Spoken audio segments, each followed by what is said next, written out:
प्रणाम प्रभु नारायण।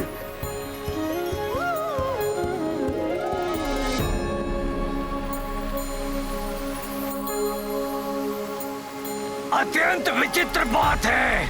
ये कच्छप पंछियों की भांति आकाश में विचरण कर रहा है, परंतु देवता इसे देखकर इतने प्रसन्न क्यों हो रहे हैं?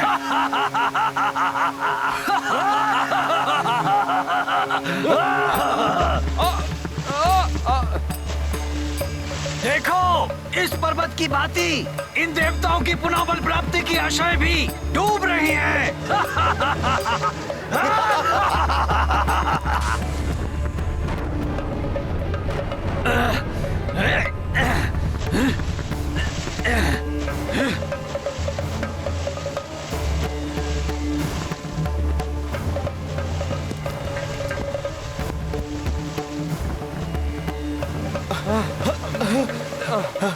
मूर्ख है ये देवता, और उससे भी मूर्खतापूर्ण है इनकी ये योजनाएं।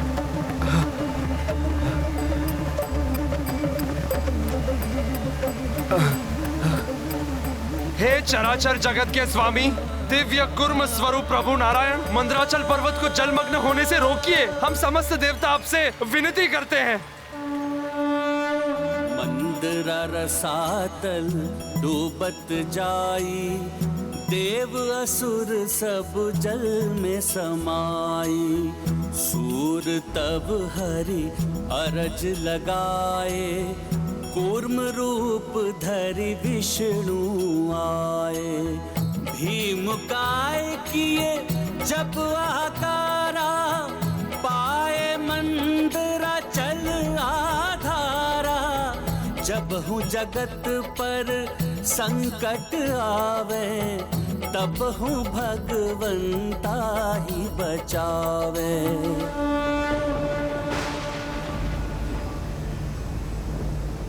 चलो यहाँ से, यहाँ हमें कोई सफलता प्राप्त नहीं होगी। चलो।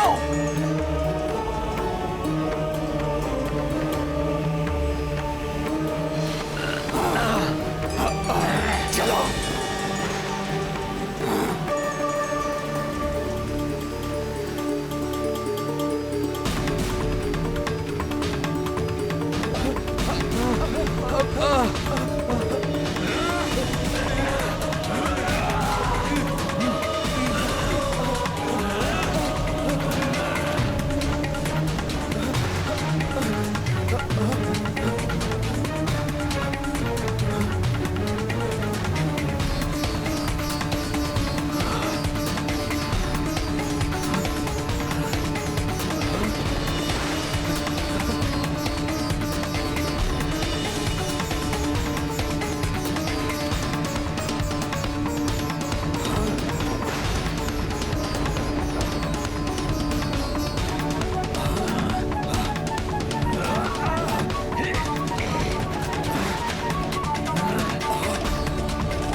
ओम श्री हरि नारायण।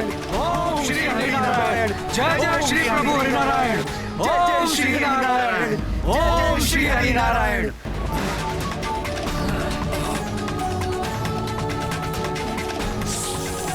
ओम श्री हरि नारायण। ओम श्री हरि नारायण। जय जय श्री प्रभु हरि नारायण। जय जय श्री हरि नारायण। ओम श्री हरि नारायण। ओम नमो भगवते महाकूर्माय नमः। कितना अद्भुत दृश्य हुआ होगा ना तब माँ। स्वयं प्रभु विष्णु जी ने कूर्म अवतार धारण किया और मंदराचल पर्वत को अपनी पीठ पर टिकाकर उन्हें डूबने से बचा लिया। फिर क्या सागर मंथन सफलतापूर्वक पूर्ण हो पाया? प्रभु विष्णु जी जब स्वयं सहायक हो तो कार्य सिद्ध होने से कौन रोक सकता है पुत्र। मंदराचल पर्वत प्रभु का अवलंब पाकर स्थिर हो गया और मथनी के रूप में सागर मंथन का सर्वोत्तम साधन बने।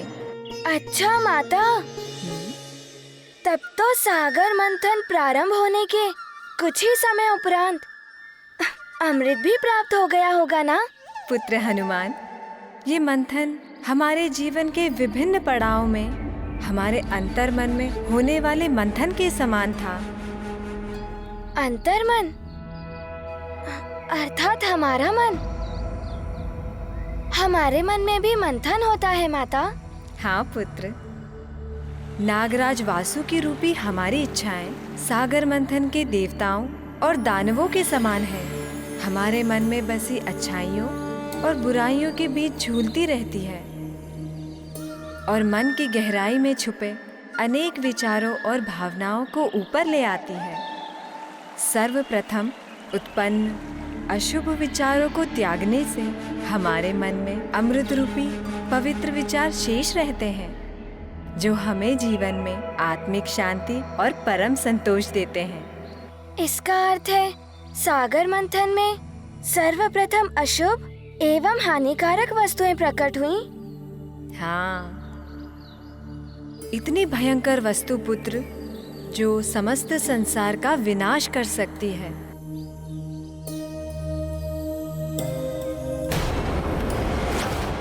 हरिओम नारायण हरि, हरिओम नारायण हरि, हरिओम नारायण हरि, हरिओम नारायण हरि, हरिओम नारायण हरि, हरिओम नारायण हरि, हरिओम नारायण हरि।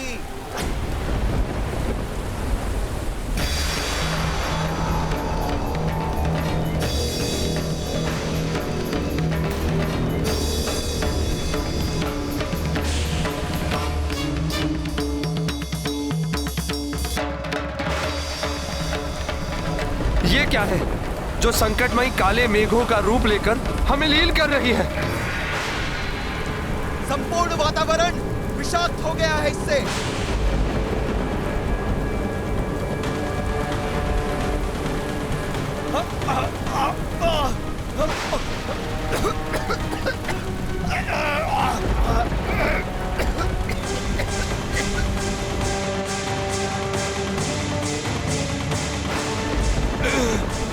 मेरी श्वास रुक रही है। मैं भी अचेत हो रहा हूँ।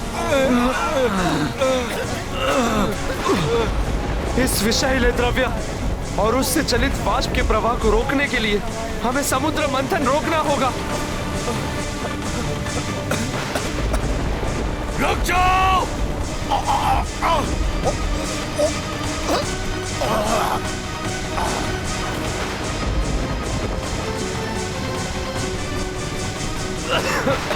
क्या है ये भयंकर द्रव्य जो नागराज वासुकी के इससे भी अधिक विषैला है? हलाहल, हलाहल है ये। अत्यंत विनाशकारी, संसार का सबसे घातक विष है ये। जिस तीव्र गति से इस प्राण घातक विष का संचार हो रहा है, उससे तो प्रतीत होता है शीघ्र ही ये संपूर्ण पृथ्वी को लील कर सृष्टि के सभी जीवों का प्राणांत कर देगा।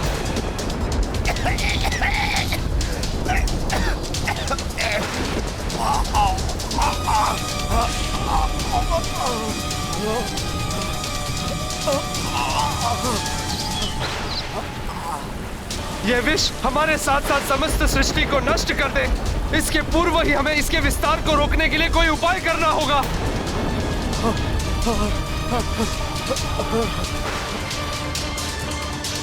इतना विषैला और प्राणघाती विष था हलाहल। हलाहल की विनाशकारी क्षमता की कोई था ही नहीं है। वो तो समूचे संसार को सर्वनाश कर सकता था। उस पर वश पाने की सामर्थ्य भी देवताओं में कहाँ थी? फिर क्या हुआ माता? हलाहल से सृष्टि की रक्षा कैसे हुई? लाचार होकर देवताओं ने पुनः प्रभु विष्णु जी को पुकारा, परंतु दुष्ट असुर ऐसी स्थिति में भी देवताओं पर दोषारोपण कर रहे थे। यही है उन सुनहरे स्वप्नों का काला अनिष्टकारी परिणाम, जिन्हें हमारे साथ बांटने का प्रण लिया था तुम देवताओं ने। समुद्र मंथन से बहुमूल्य निधियां निकलेंगी, अमृत की प्राप्ति होगी, अमृतत्व की प्राप्ति होगी हमें। यही वचन था ना तुम देवताओं का।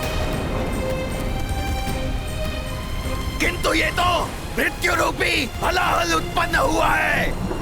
यही अमृत है तुम देवताओं का। बोलो, यही अमृत है क्या?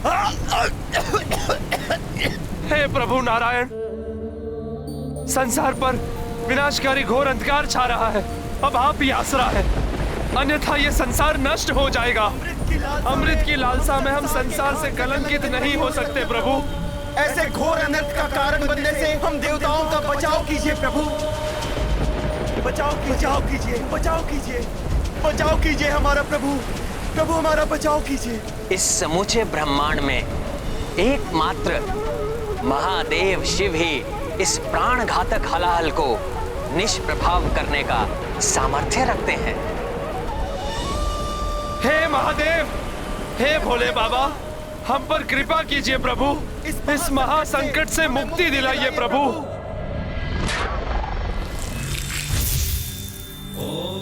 हमारे प्राणों की रक्षा महादेव, कीजिए, महादेव, महादेव, महादेव, हमारे प्राणों की रक्षा कीजिए, रक्षा कीजिए महादेव, महादेव रक्षा कीजिए। हम पर कृपा कीजिए प्रभु।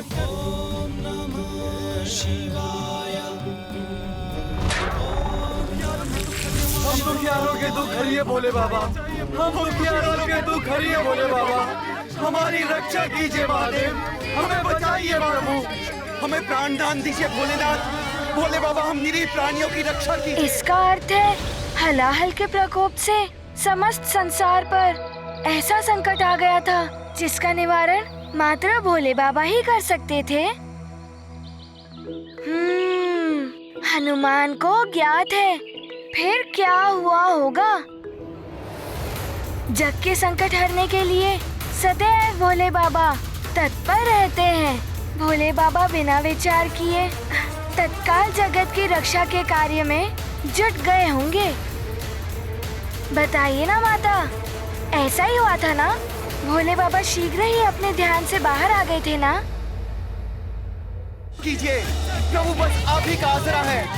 हे शिव शंकर, हमारे त्रास हरिए, हमारे त्रास हरिए प्रभु, रक्षा कीजिए प्रभु, हमारी रक्षा कीजिए।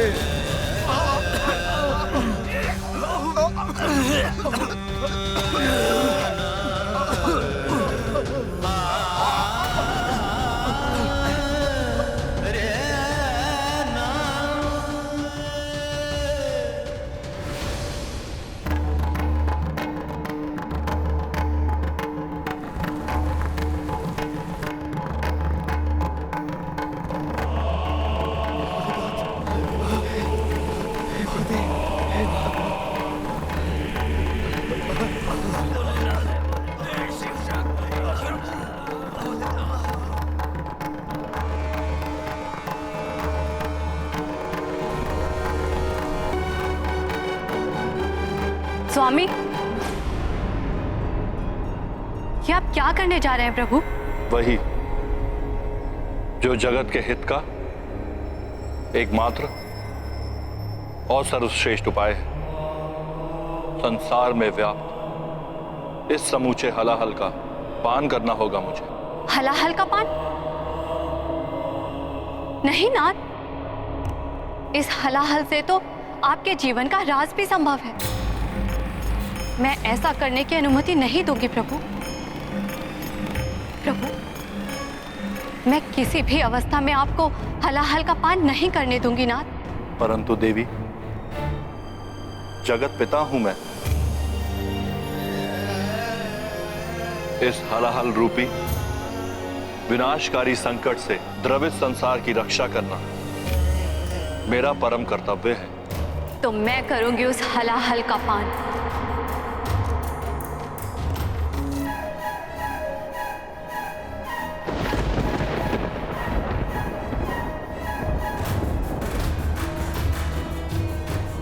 परंतु अपने नेत्रों के सामने अपने सुहाग पर आंच कदापि नहीं आने दूंगी। देवी, मेरे प्रति अपार प्रेम के कारण आप ये भूल रही हैं कि मेरा अनिष्ट असंभव है। आपका प्रेम ही मेरी सुरक्षा है। सुहागन धर्म की मर्यादा के अनुरूप आपका आचरण है मेरा जीवन कवच। अपनी मांग को सिंदूर से सुशोभित कर आप मेरी दीर्घ आयु सुनिश्चित करती हैं। पुनर्जन्म में आपका विश्वास वेदवाणी में आपकी आस्था प्रमाणित करता है। सुहागन का गौरव अर्थात नक्षत्र में आभूषण धारण करती हैं आप। पुष्पों से अलंकृत आपके बंधे केश मुझे प्रसन्नता देते हैं। मंगलसूत्र और उसके काले मोती के अनिष्ट से मेरी रक्षा करते हैं। लाल वस्त्र धारण कर आप मेरी समृद्धि का कारण बनती हैं। लाल वस्त्र पति के सौभाग्य का प्रतीक है, जो जगदम्बा के रूप में आप धारण करती हैं। आपकी पावों की पायल मुझे सकारात्मकता से परिपूर्ण करती हैं और बिछिया धारण कर मन समृद्धि में आप मेरी सहभागिनी बनती हैं। जिसकी पत्नी इतनी सुमंगली हो, उसका कोई अमंगल कैसे संभव है? जब आपकी अनंत शक्ति मेरे साथ है तो मुझे तुझ हलाहल से कोई हानि कैसे पहुंच सकती है? देवी, आप तो स्वयं जगदम्बा हैं।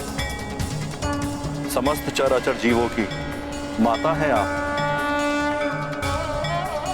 फिर भी आप मुझे उनकी रक्षा करने से रोक रही हैं।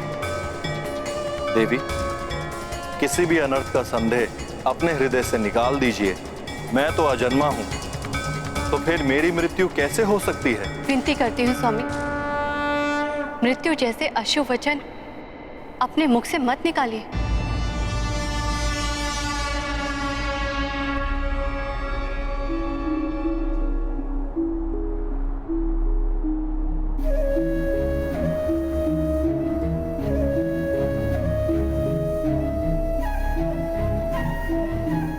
तो देवी, आप भी व्यर्थ की चिंता त्याग दीजिए।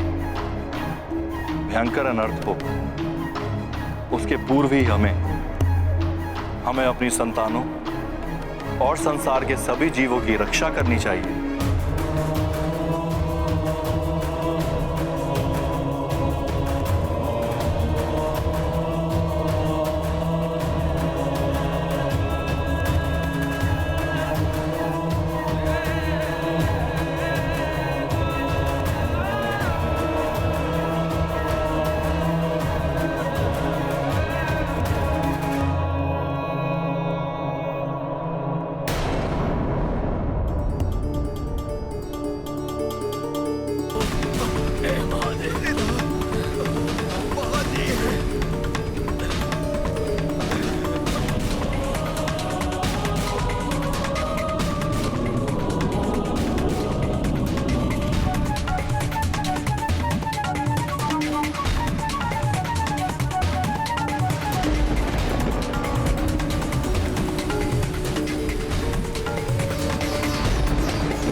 विपदा मंथन काले आयो, सर्व जगत संताप सतायो। जीव डरे जीवन घबराए, भोले बाबा करिए सहाय। हाथ लियो तब गरल भयंकर, पान हलाहल कर ले शंकर। संकट से सृष्टि को बचाई, नीलकंठ शिव नाम धराई। रुकिए स्वामी। माता पार्वती ने भोले बाबा को फिर से क्यों रोक दिया? माता पार्वती ने भोले बाबा को फिर से क्यों रोक दिया? माता, सृष्टि की रक्षा के लिए पुत्र। जो ब्रह्मांड हमें दिखाई देता है वो महादेव के उदर में ही स्थित है।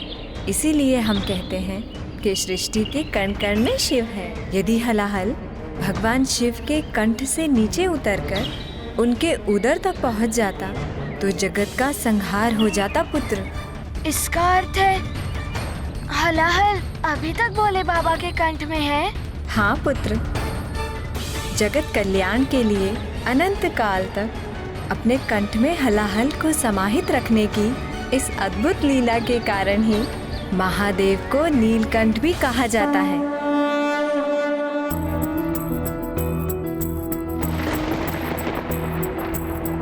जग में हलाहल लायो विनाशा, तब बस भोलेनाथ ही आशा।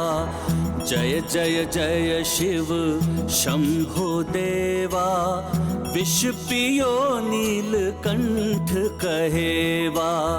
करवे नमन राक्षस और देवा, बोले हरि भी जय महादेवा। तुम करुणा निधि दया के सागर, जय हो तुम्हारी जय जय महेश्वर।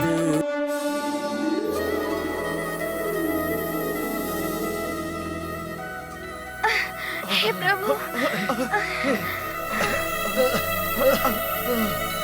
हे प्रभु।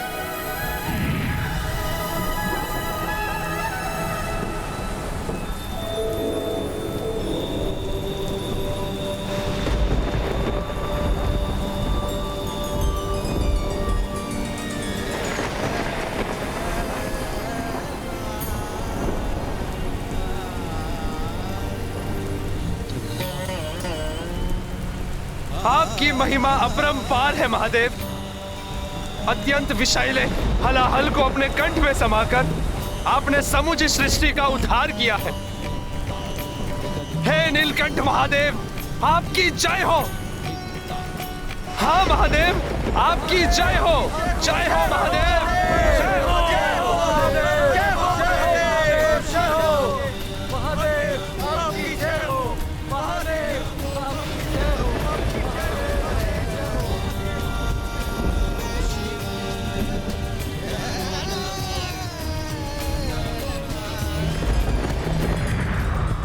मेरी माता ने मुझे बताया था सारा जगत ईश्वर की ही संतान है।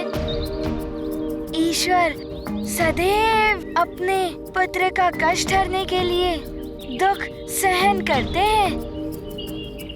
जैसे जगत पालक विष्णु जी ने अपने पृष्ठ पर पर्वत रखकर उसके मथने का कष्ट सहन किया था, जगत के पिता भोले बाबा ने हलाहल जैसे विष को अपने कंठ में धारण करके भयानक विषाग्नि की पीड़ा सहन की थी, मात्र जगत के कल्याण के लिए।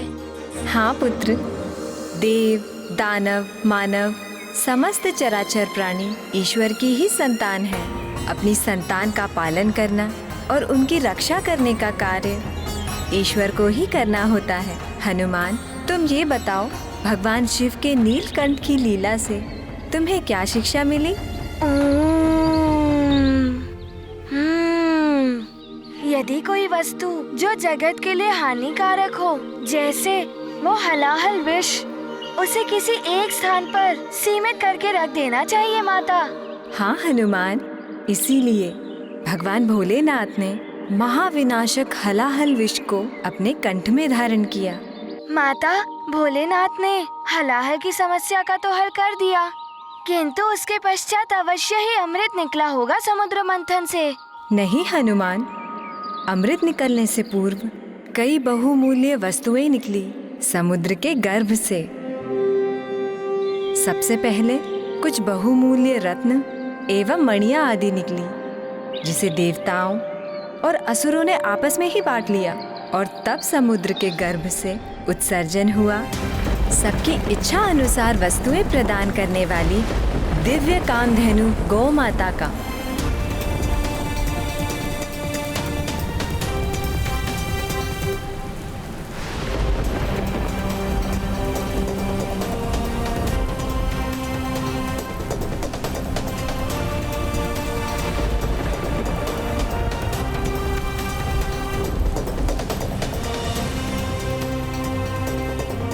इच्छा पूर्ति दिव्य कामधेनु गौ माता ऋषियों को प्रदान कर दी गई, जिससे ऋषियों को यज्ञ आदि कार्यों के लिए दुग्ध एवं घृत आदि प्राप्त हो सके।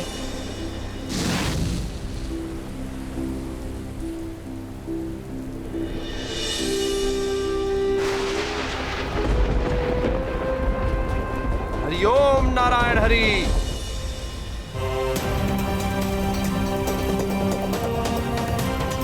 हरि ओम नारायण हरि। तत्पश्चात बहुमूल्य कौस्तुभ मणि का प्रकटन हुआ। चूंकि प्रभु श्री नारायण के कूर्म अवतार की सहायता से समुद्र मंथन संभव हो रहा था, अतः समस्त देवता कौस्तुभ मणि को प्रभु श्री नारायण को भेंट करना चाह रहे थे, किंतु कुछ असुरों ने इसका विरोध किया। ये कौस्तुभ मणि विष्णु देव को नहीं, हम असुरों को मिलनी चाहिए। हाँ, क्योंकि इससे पूर्व कामधेनु का इच्छा पूर्ति देवताओं के हितैषी ऋषियों को प्रदान हुई थी, अतः अब ये मणि हमें ही मिलनी चाहिए।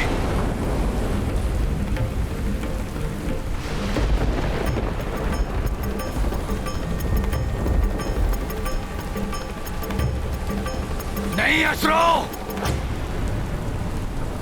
यदि प्रभु श्री नारायण इस समुद्र मंथन में हमारी सहायता नहीं करते तो ये मणि तो क्या, तो हमें कुछ भी प्राप्त नहीं होता।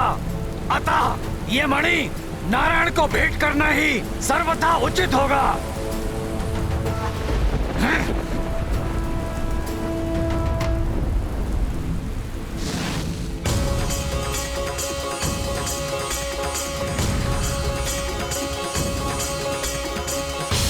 माता, रत्न एवं माणिक मोती जैसी बहुमूल्य वस्तुएं तो सर्वप्रथम आसुरी वृत्ति वाले को ही आकर्षित करती हैं। फिर क्यों दैत्यराज बलि ने सारे असुरों को कौस्तुभ मणि जैसे रत्न को लेने से रोक दिया?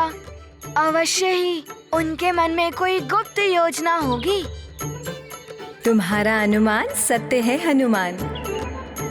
बलि के मन में योजनाएं थी, जिसे उसने अपने साथी असुरों के समक्ष तब उद्घटित किया जब वारुणी सुरा का कलश लेके प्रकट हुई।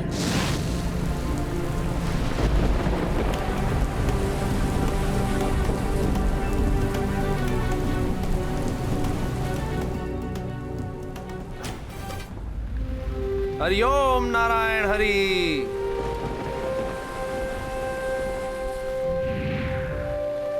और जब समुद्र मंथन पुनः आरंभ हुआ तो वारुणी सुरा के साथ प्रकट हुई।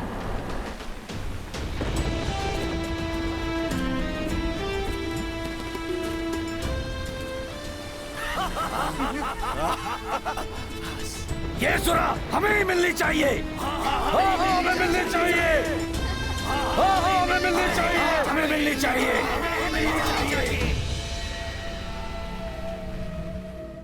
सुरा के सुगंध मात्र से ही असुरों की वृत्ति जागृत हो उठी और वो उसे प्राप्त करने के लिए तत्क्षण ललायित हो उठे।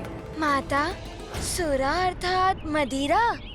हाँ हनुमान, सुरापान मनुष्य की दुष्वृत्तियों को जागृत कर देती है। ये पंच महापाप में से एक है। मनुष्य के जीवन की सुख शांति ही नहीं, उनके जीवन का विनाश का कारण भी होती है सुरापान। इसीलिए कभी भी सुरापान नहीं करना चाहिए। हमें चाहिए सुरा, हमें चाहिए। हमें चाहिए, हमें चाहिए।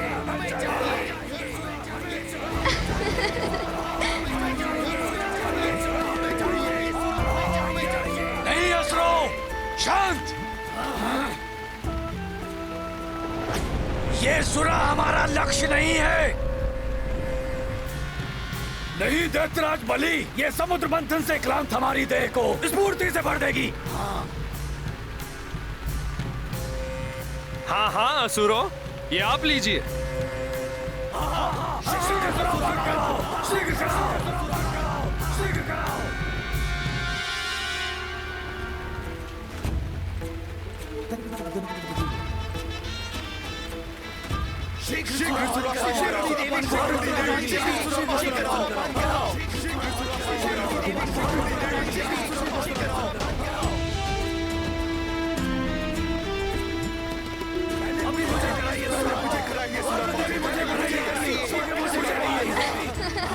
पहले मुझे कराइए सुरापान।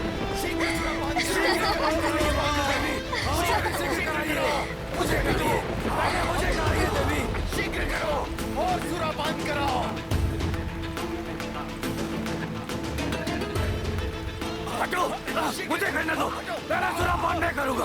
हटो, हटो। सुरा देखते ही आसुरी वृत्ति जाग उठी है इन असुरों की।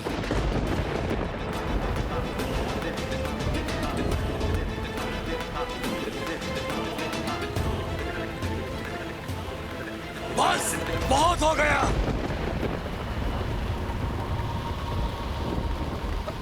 ये सुरापान करके आपस में ही लड़कर मरना है या फिर अमृत पीकर अमर होना है? इस विनाशकारी सुरा की मांग मत करो, हमें अमृत मांगना है और कुछ नहीं, जिससे कि जब अमृत उत्पन्न हो और हम उसकी मांग करें तो ये देवता विवश हो जाएं हमें अमृत प्रदान करने को। स्मरण रहे, हमें अमृत चाहिए और कुछ नहीं। किंतु दैत्यराज, सुरा ही नहीं और भी अनेक बहुमूल्य वस्तुएं क्या हम उन देवताओं को ही दे देंगे? मूर्ख हो तुम सब। यदि अमृत मिला तो उसका पान करके तुम सब अमर हो जाओगे। उचित है महाराज, उचित है, उचित है।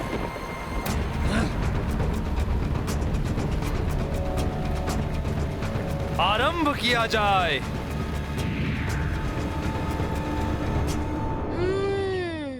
तो ये योजना थी दैत्यराज बलि के मन में, किंतु समुद्र मंथन मात्र अमृत के लिए ही हो रहा था और असुर सारा अमृत ले गए तो देवता तो। तावले मत हो हनुमान, प्रतीक्षा करो, कथा में अनेक रोचक मोड़ आने वाले हैं। वो दैत्यराज बलि के समझाने पर असुर मान गए और समुद्र मंथन से जो अन्य वस्तुएं निकली जिनकी देवताओं ने मांग की, वो थी पारिजात वृक्ष पुष्पों से युक्त, जिसकी दिव्य आभा कभी क्षीण नहीं होती। उसे देवराज इंद्र ने मांग लिया, जिसे वे स्वर्ग ले गए।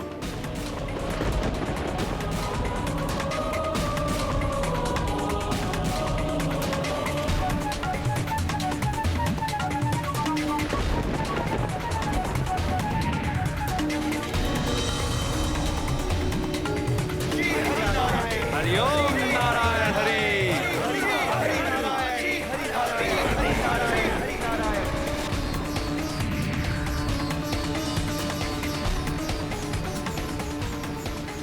फिर उत्सर्जित हुआ सर्व कामना पूर्ति करने वाला कल्प वृक्ष। उसे भी देवता प्राप्त करके स्वर्ग ले गए।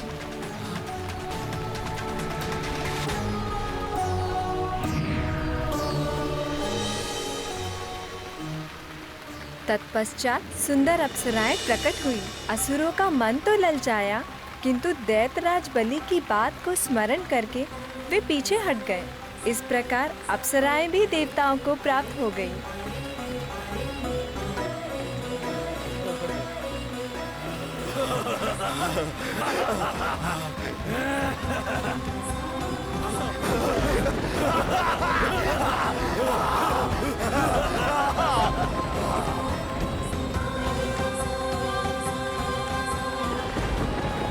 ले जाओ तुम देवताओं इन्हें भी।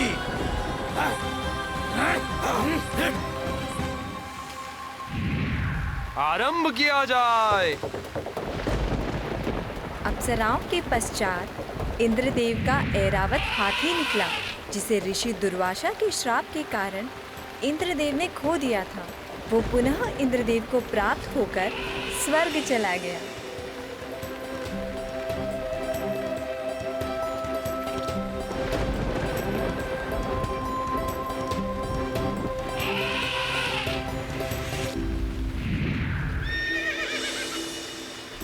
उसके पश्चात दिव्य अश्व उच्चे श्रवा समुद्र से निकला। असुरों का धैर्य टूटता जा रहा था। हाँ, ये हमें मिलना ही चाहिए। हाँ हाँ, ये हमें मिलना ही चाहिए। हमें मिलना ही चाहिए। हाँ हाँ, हमें मिलना ही चाहिए। ये अश्व हमें मिलना ही चाहिए। असुरों को धैर्य खोता देख इंद्रदेव ने वो अश्व दैत्यराज बलि को प्रदान कर दिया। इंद्र, ये अश्व हमें मिलना ही चाहिए।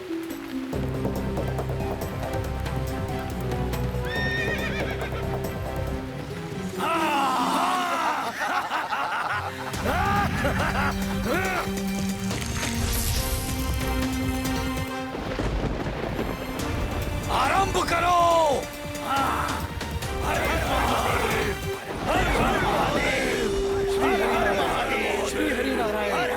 माता, जो वस्तुएं समुद्र से उत्सर्जित हुई थी वो मात्र सारे देवता एवं असुरों को ही प्राप्त हुई थी। ऐसा नहीं है हनुमान। इसके पश्चात जो उत्सर्जित हुआ वो प्रभु भोलेनाथ को प्राप्त हुआ।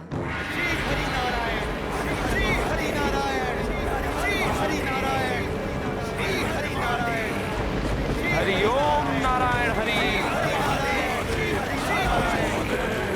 हरि ओम नारायण हरि। हरि ओम नारायण हरि।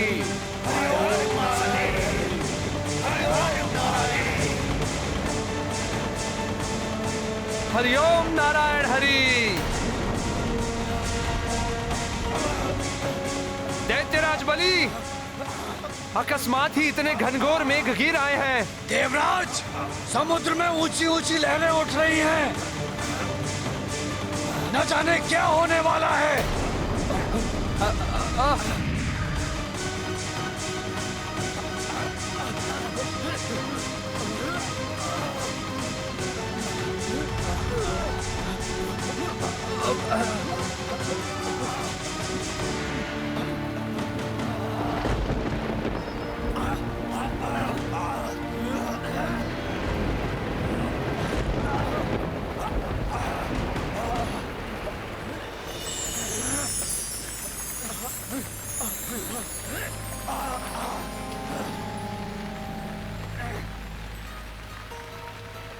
चंद्रमा? चंद्रमा? चंद्रमा?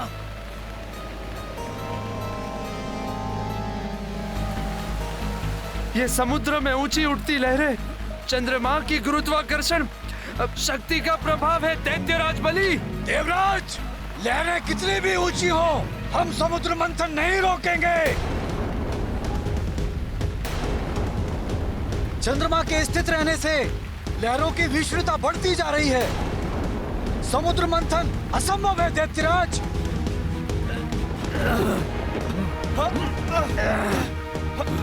चाहे कुछ भी हो जाए, जब तक अमृत की प्राप्ति नहीं होती हम मंथन नहीं रोक सकते। आरंभ करो। दैत्यराज बलि, स्थिति बहुत विकट उत्पन्न हो गई है।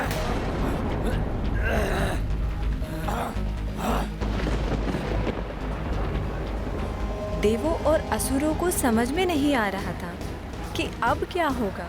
तब उनकी समस्या का समाधान सुझाया कूर्मावतार प्रभु विष्णुदेव ने।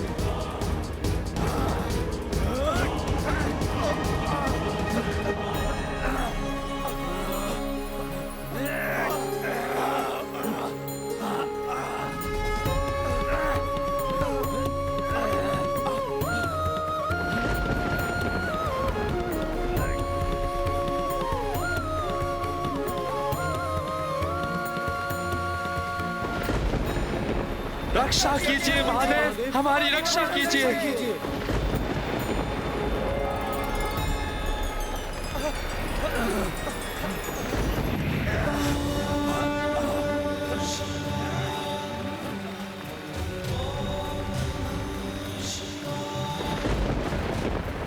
महादेव, प्रणाम भोलेनाथ। प्रणाम भोलेनाथ। महादेव प्रणाम। अपने भक्तों के संकट को दूर करने के लिए आप आ गए प्रभु। यह आपकी महानता है महादेव। प्रभु श्री नारायण के कूर्म अवतार ने मुझे स्मरण किया तो मुझे आना ही था। प्रणाम जगत पालक श्री हरि विष्णुदेव। प्रणाम देवाधिदेव महादेव।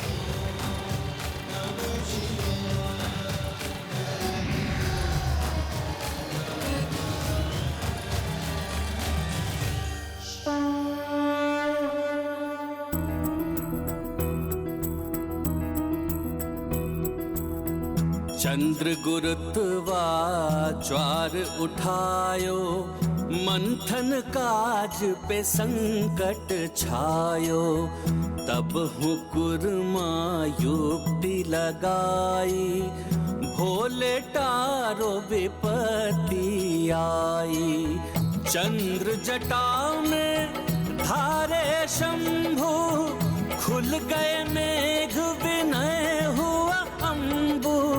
शिव अब चंद्रशेखर धरि नामा, देव करे जयकार प्रणामा। चंद्रशेखर महादेव की जय, चंद्रशेखर महादेव की जय, चंद्रशेखर महादेव की जय, चंद्रशेखर महादेव की जय, चंद्रशेखर महादेव की जय, चंद्रशेखर महादेव की जय। अच्छा, तो इस प्रकार भोले बाबा ने चंद्रमा को अपने शीश पर धारण किया और प्रभु चंद्रशेखर कहलाए थे। हाँ, उनके ऐसा करने से ही पुनः समुद्र मंथन संभव हुआ और तब समुद्र के गर्भ से जिसका उत्सर्जन हुआ, उनकी कृपा प्राप्त करना सब चाहते हैं, फिर वो देव हो, दानव हो या मानव। जय श्री कुर्मा अवतार विष्णुदेव।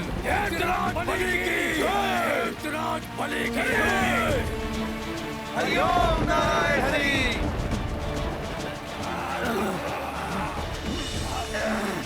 हरि ओम नारायण हरि।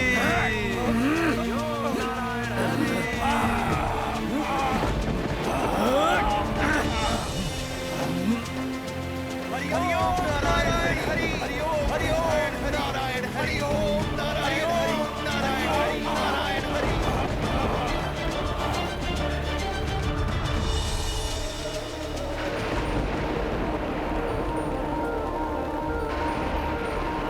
अब किसका उत्सर्जन होने जा रहा है?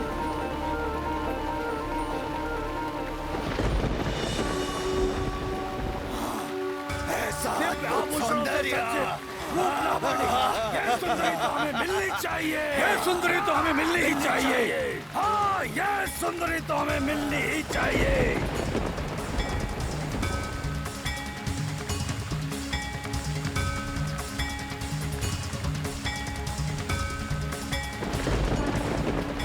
श्री और समृद्धि प्रदाता देवी लक्ष्मी को प्रणाम। प्रणाम देवी लक्ष्मी। देवी लक्ष्मी।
हमें पुनः श्री संपन्न करने के लिए आपको कोटि कोटि प्रणाम देवी। इनके तो इंगित मात्र से ही ये श्रीहीन देवता पुनः श्री संपन्न हो गए हैं। धन की देवी है ये देवी लक्ष्मी है, ये तो हमें मिलनी ही चाहिए। मिलनी ही चाहिए। अभी तक हम असुरों ने किसी चीज की मांग नहीं की है, किंतु हम इनकी मांग करते हैं और सबको हम असुरों की ये बात माननी पड़ेगी। धन संपदा के लालच में तुम सबको मति मंद कर दिया है। यदि आप नहीं चाहते तो आप इनकी मांग मत कीजिए दैत्यराज बलि, किंतु मुझ राहु को जीवन भर इनका दास बने रहना स्वीकार है।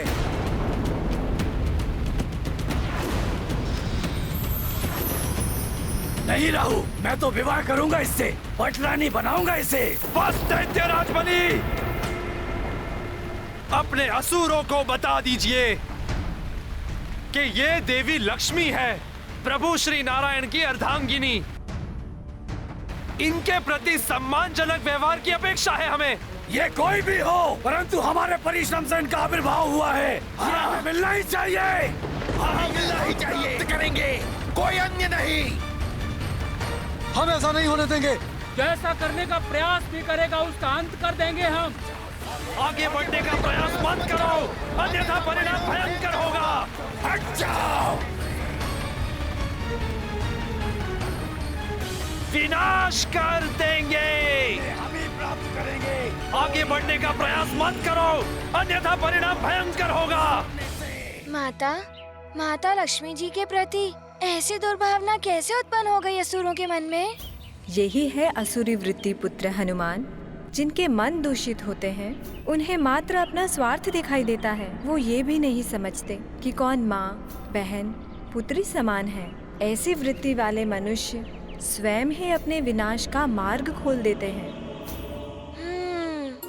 सत्य है माता। यदि असुर भी देवताओं की ही भांति माता लक्ष्मी जी को पुत्र भाव से प्रणाम करते तो वो भी माता लक्ष्मी जी की कृपा के भागी होते। हाँ हनुमान, क्योंकि प्रणाम करने वाला स्वयं ही आशीर्वाद का अधिकारी बन जाता है। फिर चाहे वो अपने शत्रु को प्रणाम करे या अपने हितैषी को। असुरों ने देवी लक्ष्मी को प्रणाम करने के स्थान पर दूषित दृष्टि से देखकर पाप किया था। ऐसा ही महापाप भविष्य में लंकेश रावण करेगा और उसके पाप कृत्य का परिणाम होगा उसका विनाश। लंकेश रावण? माता, ये नाम तो हनुमान को सुना प्रतीत हो रहा है। हनुमान, अभी तुम्हारी स्मरण शक्ति क्षीण हो गई है पुत्र, किंतु चिंता मत करो, समय आने पर तुम्हें सब स्मरण हो जाएगा। परंतु अभी अनियंत्रित असुरों को नियंत्रण करना अवश्य था। माता, यदि मैं वहाँ होता तो उसी क्षण उन पापी असुरों को दंड दे देता।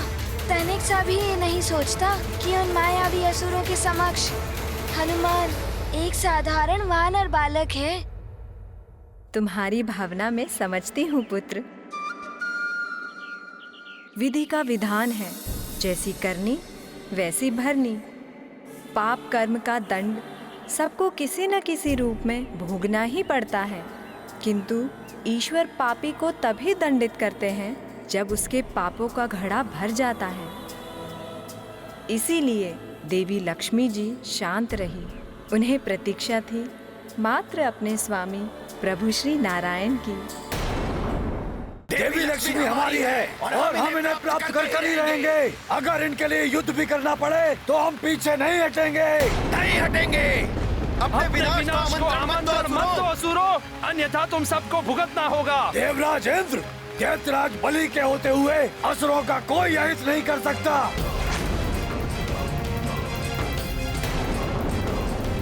इनकी देवी लक्ष्मी को प्राप्त करने की मांग कोई अनुचित नहीं है। समुद्र मंथन से जो भी निकल रहा है वो मात्र देवताओं का नहीं है, असुरों का भी अधिकार है उस पर। हाँ, हम असुरों का भी अधिकार है सब पर। हम अपना अधिकार लेकर रहेंगे। शांत हो जाइए आप सब, शांत हो जाइए।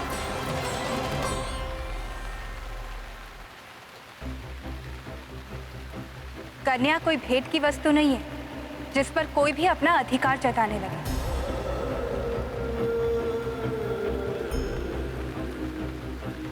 ये अधिकार तो कन्या का होता है कि वो किसे वरण करे।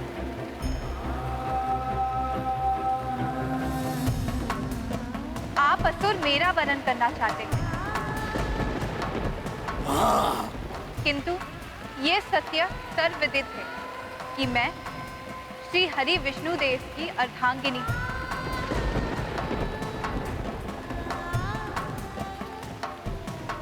और मैं आज उन्हीं के लिए यहाँ आई। यदि आप विष्णु देव के लिए आई हैं, तो विष्णुदेव है कहाँ? अतः उचित होगा कि आप हम में से किसी का वर्ण कर लें। देवराज, यह असुर माता लक्ष्मी और प्रभु नारायण के प्रति ऐसे प्रश्न कैसे कर सकते हैं? हम सब समर्थ हैं, शक्तिशाली हैं। अगर वर्ण करना है तो हमारा कीजिए देवी। आपको इच्छा अनुसार वर्ण करने का अधिकार देते हैं। हम में से किसी एक को चुन लीजिए। जो यहाँ उपस्थिति नहीं है उसका वर्ण कैसे कर सकती है आप? मुझे विश्वास है मेरे स्वामी विष्णुदेव यही है।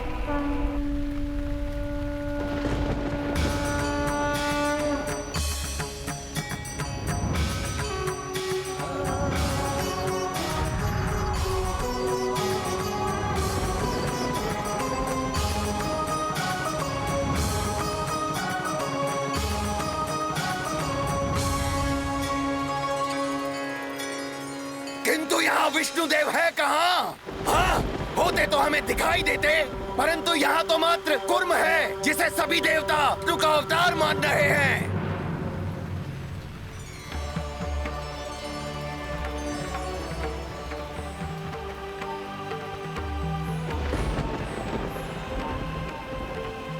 स्वामी श्री हरि के कुर्मावतार को प्रणाम। देवता जो मान रहे हैं वो सत्य है।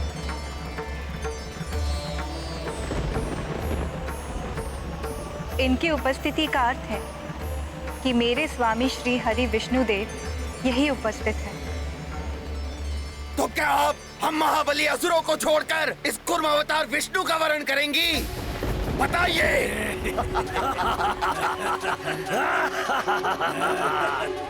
ये असुर देवी लक्ष्मी के साथ अभद्रता का व्यवहार कर रहे हैं स्वामी। विष्णुदेव की प्रतीक्षा करके आप समय व्यर्थ में नष्ट कर रही हैं।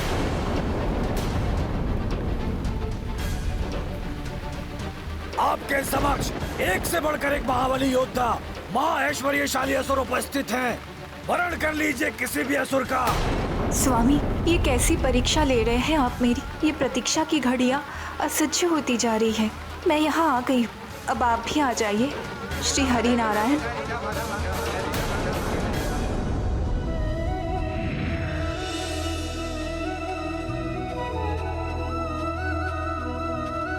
देवेश्वरी प्रणाम। श्री हरि,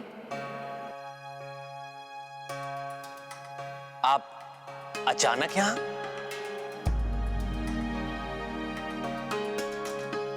देवी लक्ष्मी उपस्थित हो चुकी हैं।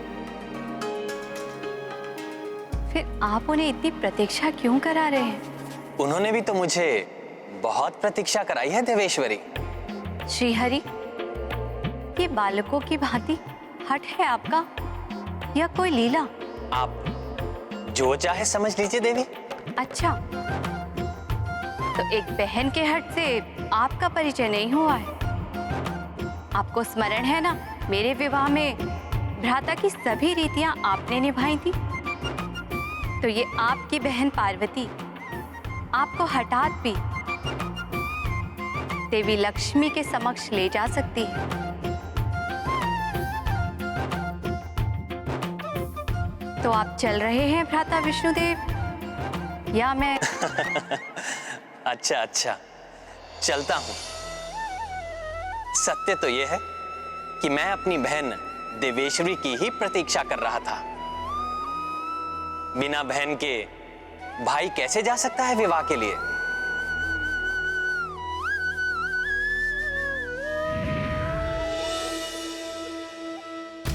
स्वामी, क्यों प्रतीक्षा करा रहे हैं मुझे? मत कीजिए प्रतीक्षा, विष्णुदेव नहीं।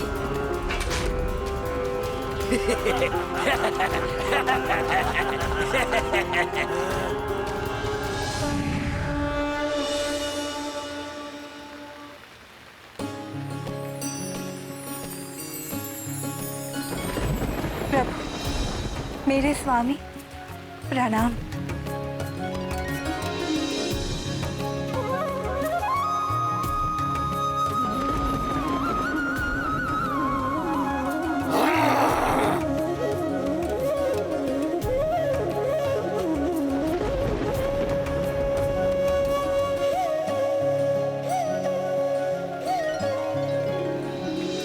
देवी लक्ष्मी को लाने में हमने श्रम किया है, विष्णुदेव कैसे ले जा सकते हैं इन्हें? मुझे चाहिए, मुझे चाहिए, हाँ मुझे चाहिए। शांत, शांत।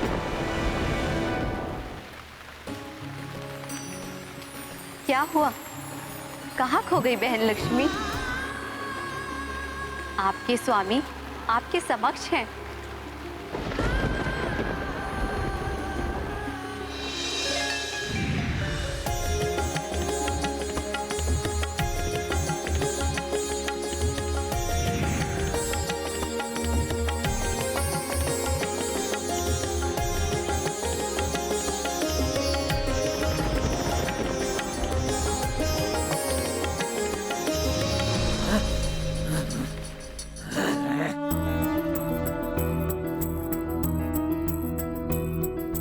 अद्भुत अलौकिक मंगल बेला, होत पुनः लक्ष्मी हरि मेला। विष्णु कमला दो मुदिता, देव ब्रह्मा शिव सब हर्षिता। वरमाला जब डारी परस्पर, बरसाए सब पुष्प युगल पर।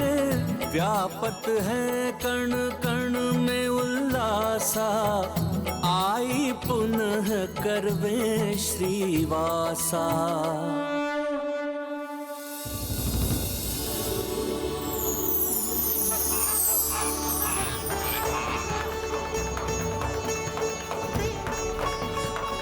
कैसा अद्भुत एवं मनोरम होगा वो दृश्य। प्रभु श्री हरि नारायण का विवाह माता लक्ष्मी के साथ, भोले बाबा तथा समस्त देवगण एवं देवियां भी उपस्थित।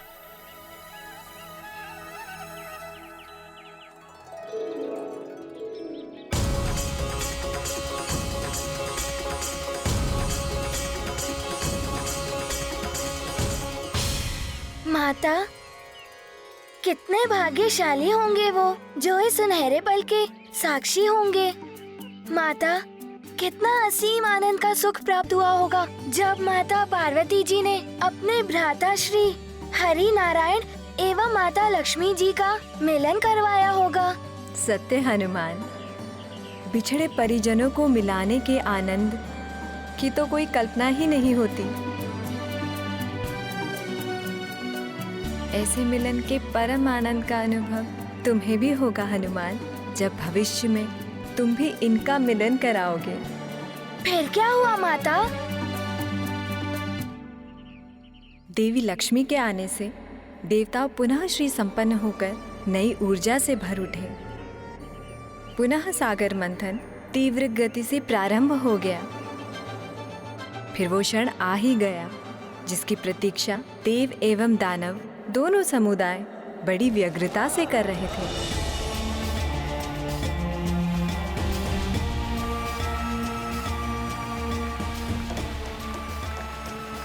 जय श्री हरि विष्णुदेव, जय श्री हरि विष्णुदेव।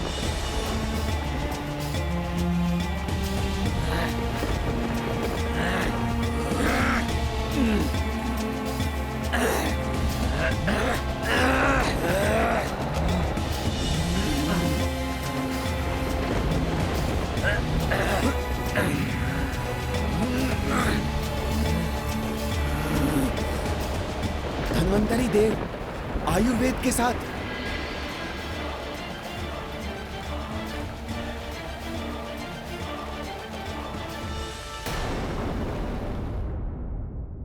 प्रत्येक व्यक्ति को उसकी योग्यता और कर्मानुसार ही ईश्वर फल देते हैं। राम भक्त महाबली हनुमान को जानना हो तो चैनल को सब्सक्राइब करें और बेल आइकॉन दबाना न भूलें।